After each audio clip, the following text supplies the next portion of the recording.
I love looking at life as like art, or how can life as my muse and me being a muse for life, and kind of what you Yeah. reference, like happening to life as well. Like, those interactions, or I feel like we never know those moments of connection, or like brief or fleeting or long or longer, or of connection. You never know what insight that or inspiration that could give to someone else, or ruffle feathers that may cause like some, be a spur of change, or catalyze their decision to make a braver choice. Like we never know on that side of things. And then I just love like looking at life as one big art, you know, project, and I get to be the artist and the muse. And yeah, and I Yes. love, it's talking about like making the change and choosing to be a conscious creator. And, I definitely, I feel like there's a time period in my life where I did live in a victimized state, but I had to make that choice to be an empowered.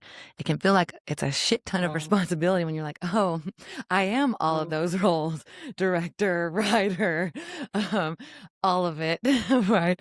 Um, I'm curious, like your insider take, like what would you suggest to somebody that's like, okay, I were like to make those like first little baby steps to step into being a conscious creator. Um, because I know it can feel a little overwhelming whenever it's like, oh, I've actually been causing this whole, you know, reality, or, and choose to see as happening for me and not to me. That sort of Yeah. thing. Well, it comes it comes down to pleasure Mm, again, and also mm, curiosity. So getting really curious about yourself. I'm like, what would bring you pleasure? What's next scene? It doesn't have to be the whole script for the entire movie and what mm-hmm, happens at the end. That's exact. And who that the joy is not knowing what mm-hmm, happens anyway, right? So when we don't go into a movie wanting to know how it ends. So there's some of that letting go, which is okay. I'll come back to that. So my answer would be just the Mm, next scene. What would you if you were gonna create the next scene, like, what would it look like? Like, maybe you really love, pasta puttanesca, and you have a playlist that, like, is gorgeous, and you would just love to pair with it, and then you have this dress you haven't worn for some reason for a really long time, but you just love it, and you just put it mm, on, or a suit, a Tom Ford suit, mm-hmm, whatever you wanna do. And it's like just creating that scene for yourself, and something that makes you feel mm-hmm, alive, or that brings you a lot of pleasure. Like, it's like, yes, this is, and having fun, because I think it's also the playfulness and the fun and the mm-hmm. levity. I like levity. It doesn't have to. Was it Oscar Wilde who said life is too important to be taken seriously? Like we can, Amen. No, yeah. you know, like it's let's Mhm. play. It doesn't have to be Mhm. so serious of, well, what's my life plan from creatively? No, no, no. Just what's the next scene? What would feel pleasurable? What would be fun? And I think for me personally, some of what you're drawn towards or what lights us up, some people have a reaction to the word fun, but whatever Mhm. word lands, like play, fun, Mhm. lights you up, is we're drawn to that for a Mhm. reason. There's data and there's cues in that. And so it's about allowing ourselves to do those things instead of having the judgmental mind come Mhm. in, or critic saying internally saying like, no, that's why would you want to eat pasta puttanesca in a gown, wearing red lipstick, and it doesn't matter because I get to do Mhm. it. That's why. Mhm. Like, so it's just allowing yourself and then Mhm. It's like romanticizing life, receiving the moment. and like It doing is. like, yeah, like treat yourself like the main character energy. you know. Totally main Ah. character energy. Well, what's interesting because in Bali, it's like sometimes I was feeling all that, and then I had to also sounds really crazy maybe, but practice Mhm. receiving, like really allowing myself to Mhm. enjoy. Because when something I discussed with my therapist, and it's also in the book, but when I was younger, I realized that sometimes I wouldn't allow myself to enjoy the present Mm. moment because I'd be afraid I would be vulnerable or ill equipped to the chaos that was on its Mm. way. So I kind of didn't allow myself to release into that present joy because I felt it would leave me open or vulnerable. When I had that moment of like that epiphany with my therapist, I felt very sad for Mhm. little me for a minute. And so now it's like, okay, well, Mm. how do I receive it? Like, how do I just receive life and allow I'm sitting here in my gown, to use that again, eating pasta puttanesca. Can I really like Mm, savor it? Like, girl, I look so good. Take a selfie of myself. Like, mm, really receive. And I think a lot of people talk about manifestation, but what I don't hear a lot of people talking about is how is your ability to mhm, receive mhm, that? Because if you manifest it, but we're not able to actually take mhm. that in, we might not and be able to experience it or might not Or even be recognize fleeting, it, or like, right? you'll get a taste, or like then, or Yeah, hold exactly, it. and then be like, "Oh, well, that's not Mhm, working for me." Yeah, hold it. So being able to hold it and to mhm, receive it, and I think that's, a really important, at least for me, it's an important practice, like, to really, "Okay, I'm here. Let me I got a chocolate cake. I normally don't eat desserts that much. When I landed in Bali, because it was my birthday, I told all the yeah. hotels it was my birthday. So I was like, maybe free upgrade, Yes. which I did get. So I was like, yay, free upgrade. And then I had this wonderful, like after 20 hours of flying or whatnot, I had this small dark chocolate cake on the coffee Mm, table. Happy birthday. And it was in the middle of the night. And I just like took a spoonful, and it was so freaking mm, good. It was crazy, and I just allowed myself to really taste and receive and also eat, like, messy, like, I'm sure there's oh, chocolate all over my just, like, lick the spoon, like, really, you know, "Mm, this is so." I had to cut the cake in half, not to eat the whole thing because it mm, was getting that serious, but I just so the pleasure of the taste and just sitting in a robe by myself in Ubud, having the pleasure of the mm, moment. And I felt like that was, like, the first little act of rebellion is eating half the cake and saying, mhm, "Yes, I fucking mhm, can, and I am going to receive it." And I think that's a beautiful practice to remember to receive the moments we're in, the things that are given to us rather than just, "Okay, what's next?" Or, "Okay, I did mm, that, great, that came to me." And I don't it's not a judgment thing. I think, often in our culture, it's like Western culture at least, it's like, "What's mhm, next?" Okay? So when then you get the thing, but what you're really after is a feeling about the mhm, thing. And then it's like, okay, well, what's the next thing? Because that didn't really satisfy me because it's not about the thing actually. And so learning to be here now and to receive now without having to grasp or reach or yearn mm, for the mm, next thing that, I mean, yeah, oh, you yes, know? because you're like, so your stories have like spurred so many different like little threads, and like I feel like the scene that you painted, like being in the dress and like, or the eating of the cake, like, it's like following those threads and moments, and what came up for me is like the permission to be messy and like ravenous in certain moments, or like, and like really savoring the pleasure of that. And you had mentioned like always thinking ahead, or like being the next thing. And I just had a friend tell me, she's like, "Kristen, you've done like this and this and this and this." I was like, you know what, I should probably celebrate those things a little bit more. um Yeah. and I also was like, some of Yeah. that came from a place of not feeling good enough, like I had to earn, or, get some kind of level of validation or success to be loved or accepted, and that sort of thing Mhm. too. And I had an image of little me come up as you're speaking. And I'm so grateful that I grew up with like barely any TV. I was like a voracious reader, lived in my imagination. And I think that like spurred a love of storytelling at a very young age.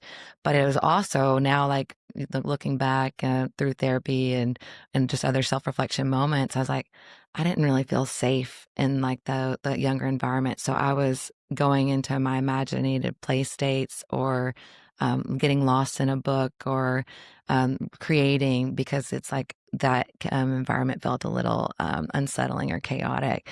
And so, yeah, being able to be present, whether or not chaos is coming down the road, is like, I love that you reference that. And it just like makes me want to sense like just so much love to that little home haircut tomboy, you know. And it kind of reminds me of what you said too about your past self, about the dying. I kind of had this visualization not too long ago in a meditation, and I was like holding hands with my past self and my future self. I was like, we're going into this together. Mhm. Like, thank you. And thank you. And and being open to receiving the message and insights from my future self. Because I feel like sometimes those creative desires, I know for me, like the desire to write a book, or a longing, definitely felt like a whisper from my future self. Like, this is like a pivotal Mhm. journey that you're gonna go on, and it's like, I procrastinated for a long time, but until I actually, like, did this until the pain of not doing the thing finally outweighed the work that it was gonna take to do it, or, Yeah. the creative journey, and, it was just so powerful, but I love, like, that imagery. And you had mentioned just like about something about letting go, and being able to be present, despite the chaos that's coming. I just wanted to reference like what came up for me in your share. I feel like we're kindred Thanks. spirits in a lot of ways. I feel that too, and it's interesting because what you mentioned about, little you, tomboy, getting lost in the world of books and stories and feeling safe in those created spaces, right? I also experienced that, and I just wanted to offer a perspective, and maybe you're already wearing those glasses, but it's when I look back, it's like everything we've gone through, the shit and the sunshine, it brings us to who we are Mhm. today, and, there's sometimes, like, golden nuggets in the Mhm. shit, we just don't see it right away 'cause they're just steps, we don't see it, but it's like, for me, that gave you Mhm. the Oh. gift of being able to craft stories and create worlds and invite people into them and Mhm. go into other worlds, and, I mean, that is the creativity fueling, Mhm. right? Like, it just fueled you, and I feel when I look back, that's how I feel also for myself, that imagination, that ability to create these worlds, ended up being a Oh. gift for me, even though it took going through something that was challenging and Mhm. chaotic and difficult. And I feel that perspective helps when there's new shit that I step in or that comes my way. It's like, well, what is this teaching Mhm. me? What is this giving me? It's actually an interesting question. Like, oh, what's here for me in Mhm. this? Like feeling less defined by it or reactive to it, and just, okay, that's here, or that didn't work out. Maybe there's a reason Mhm. for that. Maybe, that lovely line, rejection is actually Mhm. redirection. Like, fantastic. So I think perspective matters. And once we look at our past and, the bruises and the beauty marks, and we can say, oh, those bruises, wow, they really helped Mhm. me become who I Mhm. am. They made me into the person I am today. And when we learn to like fall in love with ourselves a bit more every day, it's like, can actually say, thank Mhm. you, even thank you even for those experiences. And same with me, like I went to 7 different elementary schools and high schools. I think it was 8 actually. And, even though it was really, really difficult, it also gave me gifts. Like, it gave me the gift of Mhm. adaptability. It gave me the gift of being able to connect with people, uh, and quite deeply in a short amount of time. It also taught me how to let Mm. go. Sometimes there's always a flip side, like those records, like those old singles, A and B Yeah. side, the B was always the shitty song and the A was the top hit. I feel like that's like Mhm. with everything, like the gift, there's always a Mhm. B side. So the B side is not learning how to stay.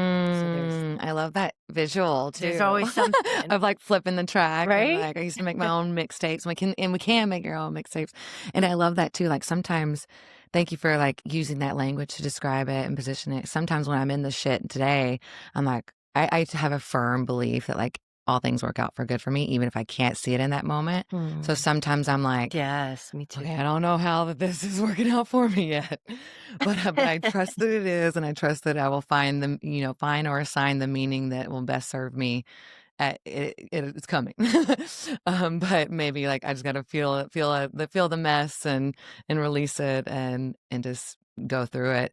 Um, and then yeah, I love the questions like how is this? What is this here to teach me?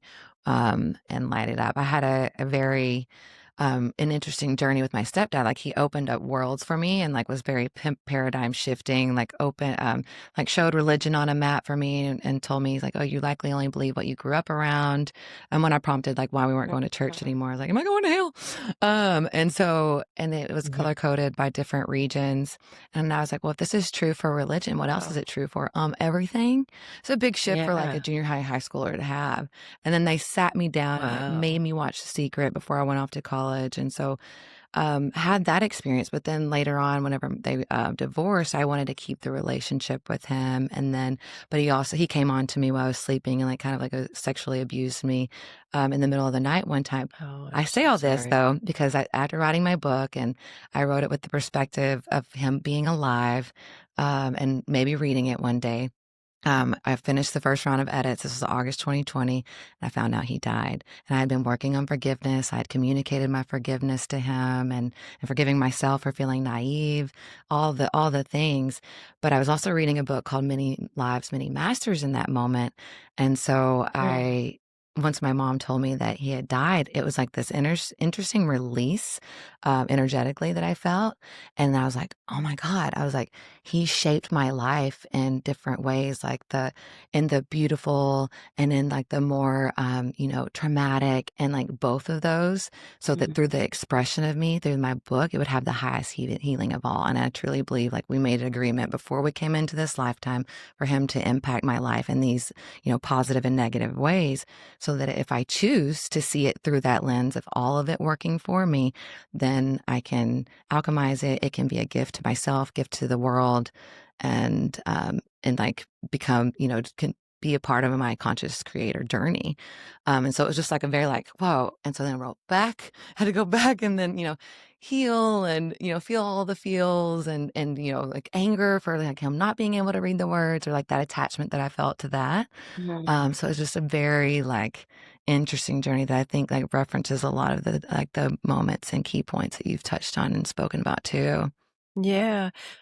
I just got the chills when you spoke Mhm. about alchemizing. That's kind of how my body you said Mm, your body's like the mhm, motions for you, and for me, it's like and I it was in my head like full chills because being courageous enough to share that story, and alchemize the pain into, something that can help other mhm, people to turn that into art is so mhm, powerful and such a beautiful gift because it models it for other people and also your mhm, perspective through your work, but through that perspective. Like, I'm not a victim that happened to mhm, me, and it's fucking shit, but I'm taking it and I'm gonna use it as fertilizer mhm, for these pink yes, and peonies. like what flowers do I You want know to what I grow? mean? So what seeds am I planting with Exactly. that fertilizer? I can't just like cuss at Exactly. the And weeds and roses if I want sunflowers. Right? true. So Yeah, or then you'll just be sitting, with the seeds in your mm, pocket looking at a bag of dirt thinking all there is dirt in your mm, life. When all you gotta do is just take the mhm. seeds and, put them into the ground and then Yeah, use yeah, that yeah. shit. U use that shit. And I'm not saying it's easy, Mm-mm. it's not. It's not, but I think when you're on your path and you're doing what feels liberating for your liberation and for other people's, it's deeply Mhm. fulfilling. I think I started out with that writing journey thinking I was writing it mainly for other people. I was like, or like people like lost in the sauce, or like anyone in that lost pain or chaos moment. And then like through the process of, I was like, holy shit, like typing, crying. I'm sure you've had like similar experiences through the journey of writing, especially like, personal stories and like crafting like different insights and wisdoms. Like light bulb moment. Oh, dots connecting. Da, da, da, huh, huh, cry. And then I'm like, whoa, like came out the other side. I was like, wow, I don't even know like what I just experienced, but because it was so felt, I didn't realize exactly how pivotal it would be for like my healing journey, for my human journey, for all of the things, right? Um, Isn't that crazy? This is I had the similar experience. Creativity is transformative on so many levels, and owning your mhm, story and rewriting it because you lived it, but now you're mhm, rewriting it through the eyes of the woman you are mhm, today. Huh? When I wrote one chapter that was just memoir alone, and it was about my divorce. My editor said, "You can't mention your divorce and not talk about it." You just can't. Do I really have to? And of course, in service of the book and the reader. And I didn't realize how transformative the whole act of rewriting and mhm. looking at my life and key points through the eyes of the woman I am today. Except for that chapter, my editor pointed out, the way you're writing about yourself in that moment and what happened doesn't sound like the woman I know today or Mm, the woman that is writing the rest of the book. It sounds like you're stuck in an old perspective of mm, yourself. A lot of guilt and shame about what I mm, did. And she said to me, yes, the infidelity, okay? Maybe there was a part of you that knew you had to go, you had to get out of the situation, and you just didn't know how. So you did what you could, but you still listened mm. to yourself. Where's the compassion? Where's the consciousness? Make And I me cried. lose the I was mind. like, That makes me oh wanna my cry God. now. I know. It's like, what? How did I? Oh my God, I've been looking at myself so harshly. And I'm not saying that I'm scot free and I take responsibility, but it was bigger than Mhm, that. And wasn't looking at myself through the eyes of a more evolved woman, a compassionate mhm, woman I am today, but it took me to write about it and for someone to be able to mhm. see me Yes, I'm like, in it. Sometimes it's hard to see yeah. ourselves, right? Like, what am I still there? And then I got to rewrite it. Yeah, no, I think that oh, And that was to just, have her, like, nudge or be the witness and observer to you and, like, prompt those yeah, questions and insight or, like, recognize the difference in the various chapters or, give you the or opportunity to, like, go back and rewrite it. That's another thing too is, like, rewriting it and the repetition too, because we're, like, combing through it when in the editing phase, I feel like it yeah, helps our subconscious reprogram, like, those stories that we used to definitely. tell ourselves and step into the ones that we are on the other side of the project. And then a friend of mine said something.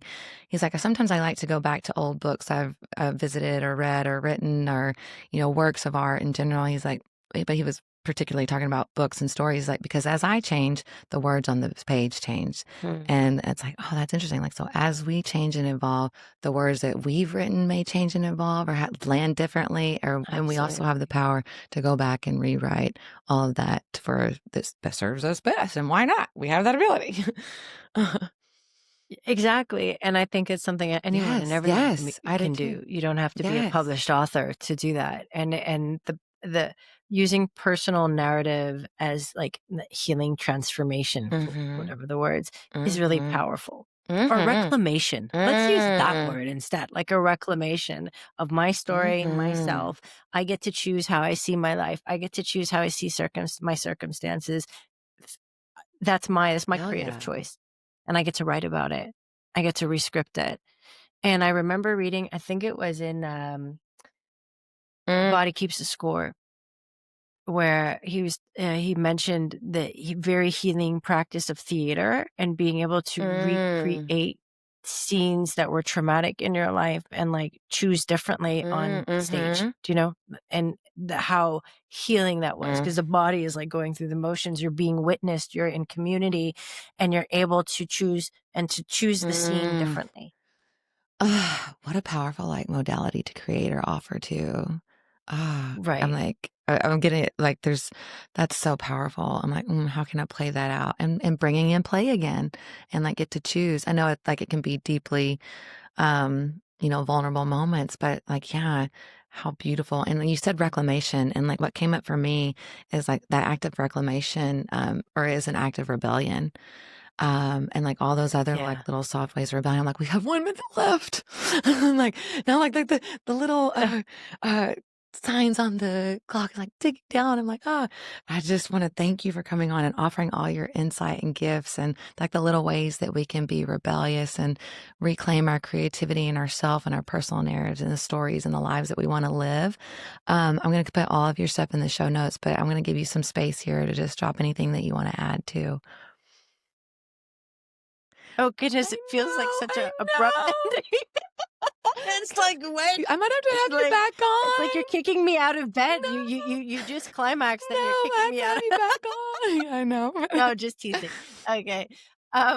Well, yeah, I just wanna add, and I know we're about to done, I wanna respect your time, but I'm gonna say I do think rebellion is really important here in reclamation and in also creativity, because choosing to live a creative life, choosing to make conscious creative decisions about how you move, what you create, how you do this thing called life is going Mm, to be different mm, because it's yours.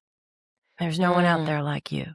The closer Mm. you get to who you are, to your unique signature, energy signature, frequency, self-expression, the more creative, because creativity in essence is original, right? It's a novel way of solving everyday challenges that could be delightful and useful, but it's novel. There is an originality to it. There are many different versions of Mhm. creativity. Creativity is not something that is parroted or repeated or done Mhm. before, whether it's different ways of bringing things together or whether it's creating something Mhm. new.